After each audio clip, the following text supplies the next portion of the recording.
এখানে নেতৃত্ব দেবে মমতা বন্দ্যোপাধ্যায়, কেজরিওয়াল স্যার, ইন্ডিয়া জোটের সবাই মিলে নেতৃত্ব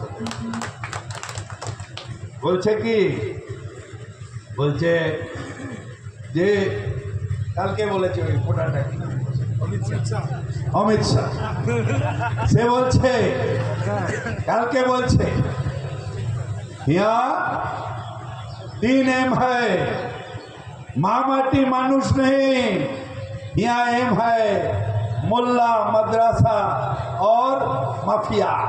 हमें बोललाम তোমার থেকে বড় মাফিয়া কেউ আছে নাকি? 70 দিন খুনের মামলায় জেলে ছিলে, এলো এই সরকার, ওই সিবিআই যে কেন্দ্রীয় সরকারের তোতা পাখি, সুপ্রিম কোর্ট বলেছে, সে বলল বেকসুর খালাস, বেকসুর খালাস। এইখানে তো বেকসুর খালাস হলে ওপরের বিচারে কি হবে?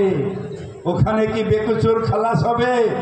হত্যাকারী অমিত শাহ, তোমার শাস্তি এইখানে যদি সিবিআই ইডি না দেয়, সেই শাস্তি ওপরে পাবে পাবে পাবে।